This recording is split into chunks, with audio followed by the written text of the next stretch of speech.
At what point does DJ Clark Kent come into the picture? Clark was A&R for Atlantic, and he, as soon as Dash started dealing, I guess they started dealing with Clark first, as far as and I think, well, let me backtrack. I think they started dealing with Kevin Woodley first at Atlantic, and I believe Clark had just been hired over there at Atlantic, so, or maybe a few months before we got signed, and he was put in control of us and Original Flavors project as far as A&R, and he was really excited. Rest in peace to that brother. I mean, I really, I was really I was really hurt when I found out that he passed away, because I always thought that I would see him again and we could actually talk about the lot of the stuff that we're talking about now. I would have loved to go through a lot of this stuff with him and just re reimagine this stuff. Right.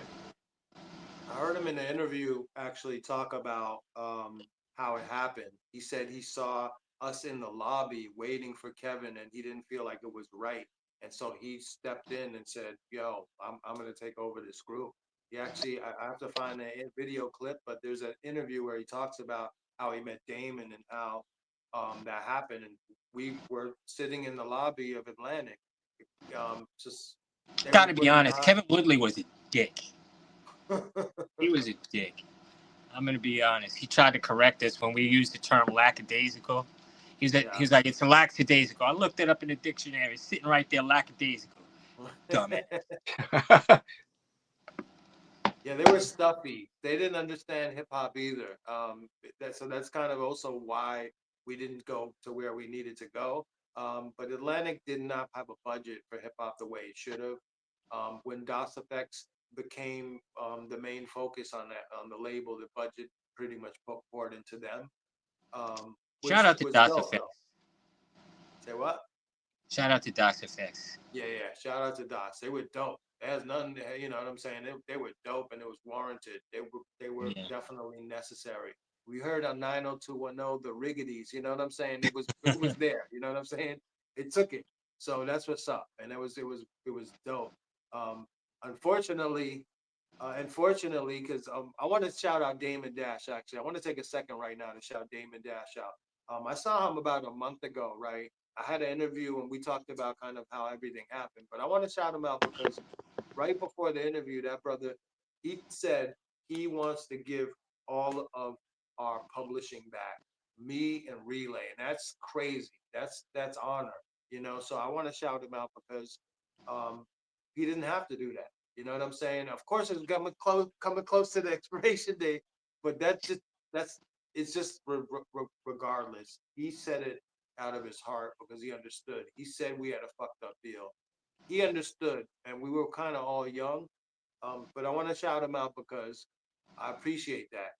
And with that being said, Haha. the re-release. So before you came on, Relay, I was telling them, man, it's super humbling. Think about this, Dave.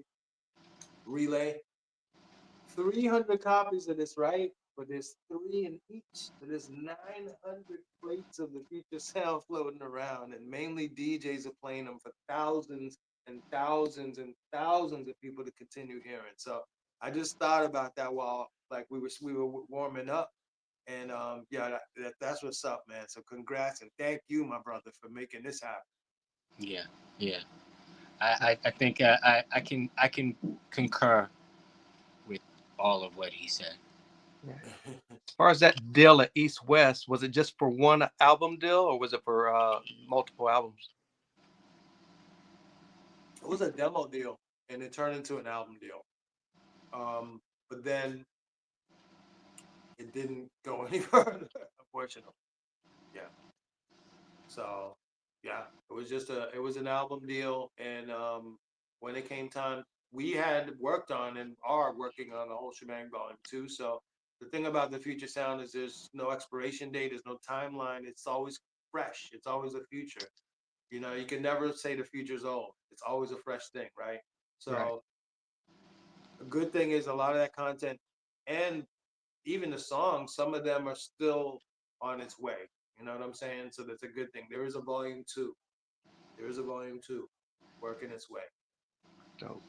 Now, before the album came out, you dropped the single "Lady, What's the Brother to Do." What do you remember most about that reaction when it hit the streets? I just remember the Monday after the video aired on Pump It Up. Remember how old are you? I'm You remember? 51. Okay, good. Then you remember Pump It Up with D-Bar? Oh yeah, for sure. Used to come on Fox, and that show was watched more than Yo MTV Raps because at the time a lot of people didn't have cable, so they were able to tune in to regular TV and see Pump It Up, and they saw a video. So after that, we thought we were gonna walk around and just be normal and regular, but that Monday it was like everybody knew who we were. Oh, there's those dudes. I saw the video Saturday, and that's a weird feeling. I've to be honest, I never really got comfortable with that feeling. I thought I liked it, but after a while, it's a weird, it's a strange feeling. It's a very strange feeling. Right. Yeah.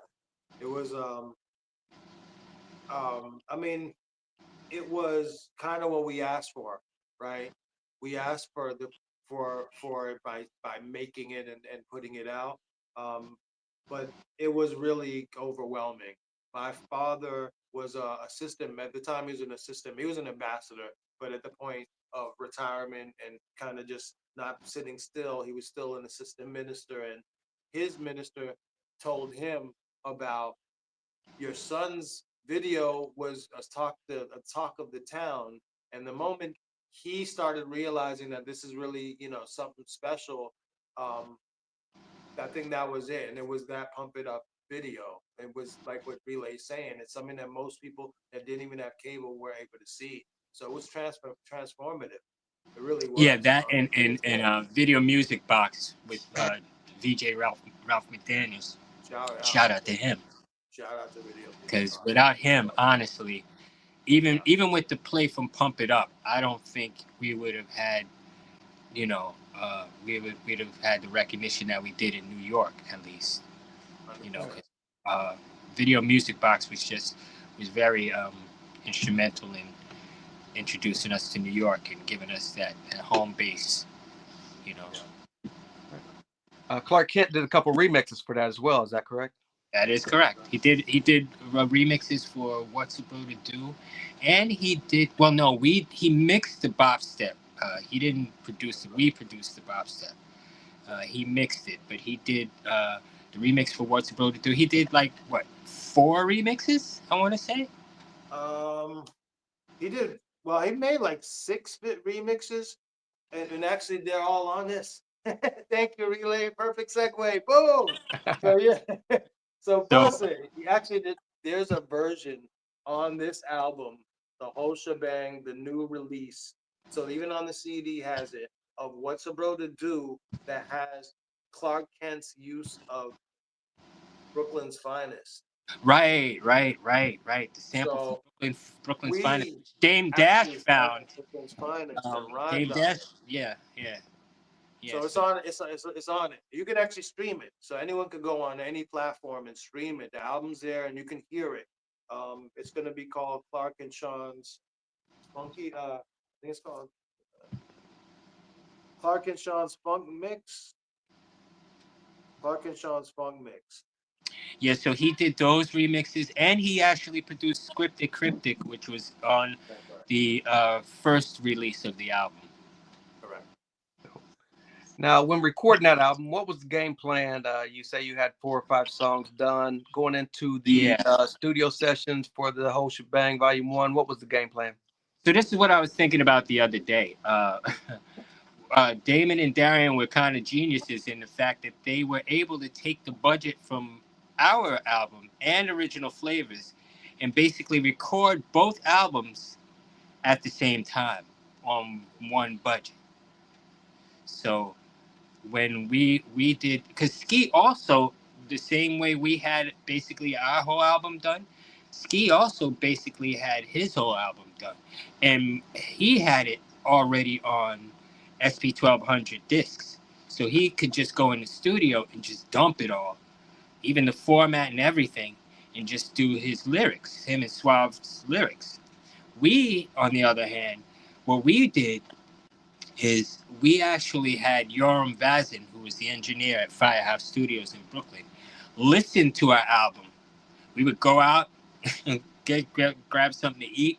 He would listen to the song exactly how we recorded it initially and program it that way on the SP 1200. So by the time we came back in the studio, all we had to do was lay down our lyrics. You know, we set everything up. We resampled everything, and set it up. And he said, "All right, guys, go do whatever you want to do, and come back in like an hour or so, 30 minutes, whatever." And that's how we did it. But we did those two albums like that. So on our off days, it took maybe 3 weeks to do our album. Yeah. So on the days that we weren't in the studio, Original Flavor went in there and they knocked out they did probably more songs than we did in a day, because they had everything basically already done and tightened up, whereas we had to kind of redo everything, you know.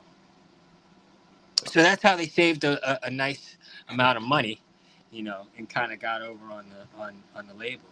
Right. Or you guys But remember I most? think Yep. it was kind of cool because as a management group, he had both of his artists kind of working together.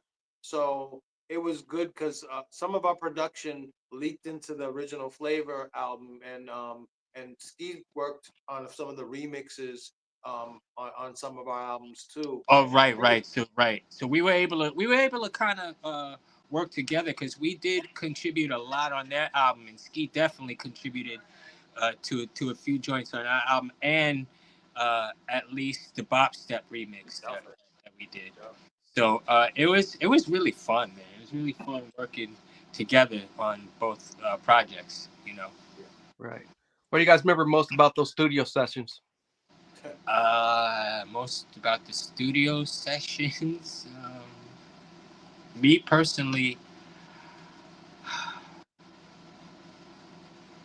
I just I just I don't specifically, I can't really say anything that I remember that stands out more than anything else. I just remember being in the studio and, you know, just working and um yeah, it was really business. It wasn't too much fun and games going on. It wasn't we weren't going in there with weed and alcohol and chicks, and we just went in there and did our thing and recorded and came out with what we came out with. to me though, it was like the dream come true. So I it felt it felt like this is it. This is what I want to do for the rest of my life. It felt like we're going to work, and it felt like we weren't working. Like we're going in and we're creating music. Um, and we did it anyway, you know what I mean? But we knew now we're doing it for others. Like we kind of now had the butterflies in our stomach, knowing that others are gonna eventually hear what we're doing. So it was kind of, to me, every time we'd finish, I'd be like, "Ooh, I wonder how they're gonna receive it." You know, I kind of had that feeling, like it was a child conceived that you're about to let out into the world and see how it grows. You know what I mean? And evolve. Right. So it to me was like a very fun, interesting time to see kind of what was going to happen. So I loved it. I thought it was great. But to Relay's point too, we didn't. It wasn't really like a party. It wasn't like we were literally there to do our job, and we did it. And then sometimes we just did it again and again and again and again because we had time. No one was here to Yeah, pick us yeah, up. yeah, We might as well throw yeah. some more records on and get some more beats going and throw another mix in, and getting a lot of stuff done because we just didn't sit still. Even though we played around a lot, we were very. It's crazy Yeah, that when it level was of time to output. do when it was time for business, we got down to business. Yeah, That's what we do. We do music. We are the future sound. Like we do this. That's all we do. So when you put us in that element, like that's all we're gonna do. You know, we're just gonna keep creating sounds. Yeah, yeah. Right.